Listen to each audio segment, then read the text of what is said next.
said, it always inevitably gets to the one where it's like, well, so-and-so's in the hospital. We need prayers.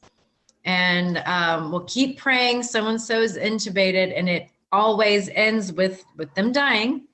And it's just insane. There's so many posts. It's constant. It's like all the time. And really? Oh my gosh, Sam, share me that Reddit. Like you follow like the freaking craziest things on Reddit. I need to be a part of it.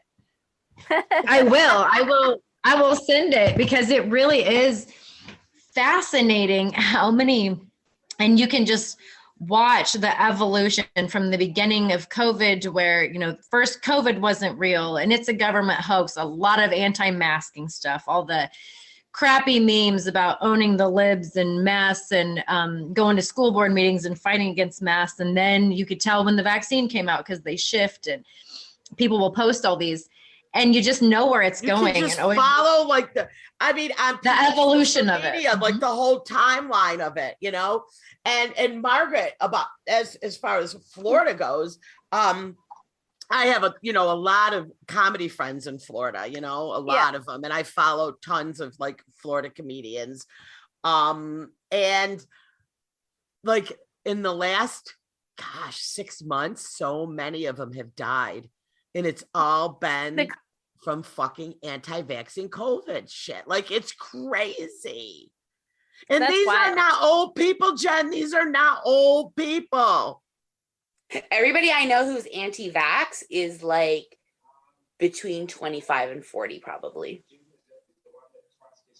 But the fact that they get COVID and die is just fucking crazy, especially like this Omicron. Like, I mean, I know a couple of people who got it and they were not vaxxed, and it was just like kind of a cold. So, I mean, I guess but it's so crazy though, that they are like these most outspoken ones. I guess there's probably a lot that aren't outspoken that didn't get vaxxed, that pass away, that we just don't hear about, I guess. Right. But this is another, like, one question I'm going to just, Margaret, I know you're in a group. What's the group that you've been in lately? On Reddit, you mean? Well, the one you wanted to talk about. Oh, well, I actually don't want to talk about it anymore. All right, that's fine. So but there's two. I'll talk about the other one. Okay. There's one. This one is how I found the other group. It's called Anti-Work. Okay. I'm way late to the party on this, but basically, I think it's been around for a while, and it's even been in some like news articles now. But it's basically just like a fuck the man group, and like people who are just like over their shitty bosses and working for these giant corporations. And it sort of helped me solidify my new employment plans. And it's just interesting to like see. The other one is recruiting hell, because I have a long-standing mistrust of job recruiters. Mm-hmm. And reading that Reddit has been very informative and sort of like confirms things that I've thought over the years about recruiters. Yeah. So, all right. Well, speaking of these job type things, this brings me to this thought, which, I mean, I don't know, the work, our labor force and how nobody can, find help right now. And you can't blame the government for giving people extra money for COVID, whatever, because that's all ended. The whole unemployment thing has ended. We haven't had too much of an issue, but we have like 16-year-old kids that work there. You know what I mean? They don't have to be like, there doesn't need to be really any skill, right. But no, now they're blaming the boomers for there being a labor shortage. But I'm like, because they said a lot of the boomers retired or whatever. But I don't know if this is like insane to think, but do you think that we lost so many people from COVID that it affected our workforce? I really. It's not the numbers aren't that crazy, right? No, I don't think that has anything to do with it. I think it has more to do with like remote jobs are easier to come by now because everyone's doing it. So instead of being like trapped, like, or limited to only jobs in your geographic area, there's a lot, you could get a remote job from anywhere in the country right now pretty easily. And so yeah, great. I think, Well, I can't find one, but thank you. but Yeah, I think you're right, Margaret. And I was reading the other day that the largest demographic that's missing from the workforce right now, that's the lowest from pre-pandemic to now, is 16 to 24-year-olds. That's why you're seeing a shortage in restaurants and those, retail. Well, yeah, and because like kids who are still in high school, their parents are probably like, it's not worth it with all the COVID stuff going on for you to be like making your, pocket money, going to work, at a fast food place right now. Like, we'll just give you $100 a week or whatever to stay home. And then college kids, I think a lot of colleges are still kind of shut down and doing online only, which means those kids are probably back living with their parents. So they don't need as much money for like going out. Cause like, what do you like realistically, their parents are probably just paying for everything right now since they're living at home again.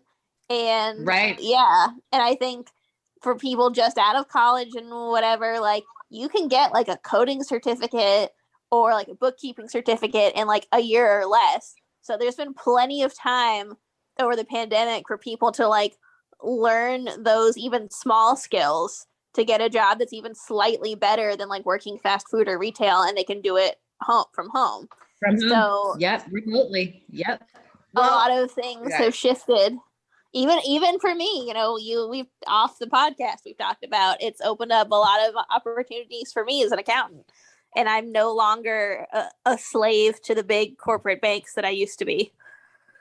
Right. And they're saying that a lot of the millennials now are, that age group, which I can say are taking happiness over money. Correct. And I know for a fact, one of my daughter's friends was making an outrageous amount of money.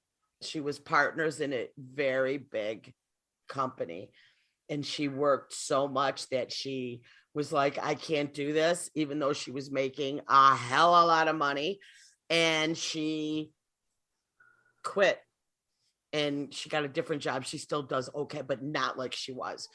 And I was like, how can you walk away from, I'm talking like almost $1 million a year. Like, how could a 27-year-old kid walk away from that? She's like, I don't care.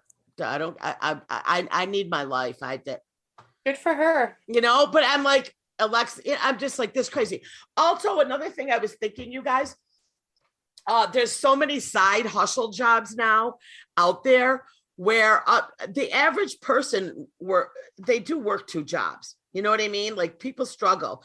And now you can do food delivery, DoorDash, all of that, and I think that being able to, people are deciding to do that because they can make their own hours. And they're still not, you're not making, it's still decent for, like Sam said, a 25, 26, 27-year-old right now. You know what I mean? That, and I think a lot of people, like you guys said, are able to do these other jobs remotely where they don't need to work second jobs like they used to. Yep. Because there was a time when I always worked 2 jobs my whole life. Like, it's always just, right. Yeah. Yeah. No, I think these big corporations have gotten way too big for their britches, and I hope some things change. Yeah, but I mean, a lot of the smaller, like the fast food places are not doing well. They need help. But here's my thing, like McDonald's, Taco Bell, they make so much fucking money. Pay the fucking people. You make a shit ton of money. Shame on all of you. Right. Yep. That's another thing, which I'm glad that's happening to these like big, I feel bad for the small mom and pop shops that can't afford to, you know what I mean? But these big, like Walmart and stuff, they can afford to. Like Jeff, absolutely. Millionaires they showed the numbers of how much money the millionaires have made during this whole pandemic. It's just billions. Like, you couldn't imagine. The rich got so much richer. Yeah, but I've seen all the articles about it. Yeah, it's insane. All right, you guys. Well, you know what? Thanks for we had a nice chat. Sam, every time Sam comes on, she's so smart. And Thanks. And me and Jen look into truckers and let me know what you think. Yeah. I mean, I'm not saying me and Jen are stupid, but man, we like the stupid news. That's great. I like the jump. But I appreciate you guys coming on and doing the podcast with me again. And it's always a great time. It's so glad to have Sam and Margaret. Yeah. I gotta say hi to Wanda, my old HR director. She says you're her favorite person in the world, and she listens. Oh my gosh! As soon as it comes out on her way to work. Well, thank you. You let HR listen to this, Jen? Teresa's story about her running down the road and Ryan chasing her with a taco to get her back with COVID. She almost drove off the road. She was laughing so hard. Yeah, well, I've got a couple. Natalie Perlin, the stand-up comic that I had on before, who did the whole thing. We talked about the ayahuasca and all that. She's absolutely hysterical, and I've learned so much more about her just hanging out with her. She is coming back, and you guys get ready because the stories are fucking wild. Okay, she has got the craziest, most. I'm having her on, and I've got a couple other, comedians lined up. So, and then of course we do our thing in between. So it's what about your show with Emma? Don't you have a show with Emma soon? Do you want to talk about that? I'm just going to be doing a couple spots with her. So that's going to be a good time. That's coming up in March. This weekend, I am at the Carlson. I'm opening for Jessica Kirsten, 5 shows. That's going to be great. And then next weekend, I'm featuring for a friend of mine, Joelle James, who's flying in to do this show because he's premiering his new web series, you guys, that I am in. What? Yes. He flew in over the summer and we filmed it. We filmed, my parts. Yeah. So we'll be premiering the web series and, we'll share it. And I'm on TikTok trying my best to be funny. I had the one go viral where I mocked out the boomers a little bit. I got a little more action, but man, you guys, creating content is so difficult. And to all those people out there doing it, God bless you. Damn. You're killing it.